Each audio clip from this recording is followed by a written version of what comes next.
Ring comes to the middle. Zabella with the green cap starting to join in quickly. She's moving up very powerfully. Rose Ring and Roxy Blue joined by Zabella, who's relishing the wet track, it looks like. She moves up and takes the lead. Storm Voyager runs on. Zabella, Roxy Blue's a half away, kicking back. Zabella's just in front. Roxy Blue won't lie down. Zabella, Roxy Blue. Roxy Blue came back.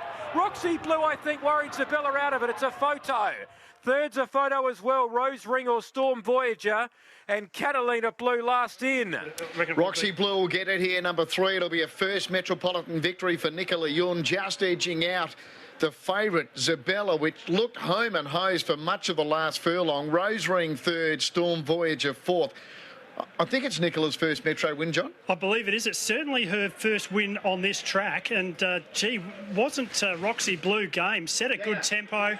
Was very clearly headed by the favourite, Zabella, but she has kicked back and won Roxy Blue. Zabella had it shot to bits at the 100-metre mark. Perfect ride by Kayla Crowther. She could do no more, but Roxy Blue, probably with that little fitness edge, has been able to kick back and win. Rose Ring an honest third placing, but full marks to Roxy Blue after being headed. Yeah.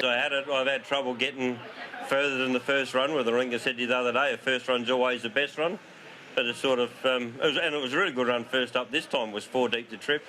But maybe Nichola suits it, just lets her out and lets her get running, you know. And just on Nichola, there's a very, very happy young Nichola just coming back to the winner's stall. She's just given it a big punch as well, Shane. Put a smile on her face. Fantastic. Thanks, good on you, mate. No worries.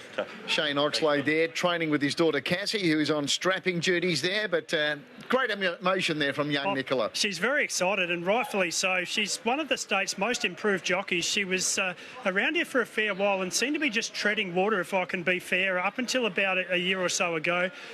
She then got based up at Gawler with the Searle Callanan yard, and she's really improved. She's done a lot of hard yards in the provincial and country areas, really developed her riding style, and I've got a lot of time for her as a rider. I think she's quite balanced. She gets down really low on the horses, and it's well deserved. She's getting a lot of opportunities with different stables now. She's now eligible to ride in town, as she has been for the last couple of weeks, and I'm sure this will be the first of many city rides or city winners for Nichola. She's a much improved rider, and she's really learning her craft now. You're 100% right, John. You summed that up perfectly, because there were 2 young ladies that really grabbed our attention, and we're still very much on their side, both Brittany Wong and Rochelle Milnes, but yeah, Nichola sort of was maybe a fair way off them, but she's right alongside them now. Yeah, well, she was sort of doing some hard yards in some of those real out-of-country meetings and struggling to probably only get 1 or 2 rides on roughies in those meetings, but through her own hard work, she's been able to really resurrect her career, and now she's going places. Speaking of the young lady, we're about to pop around.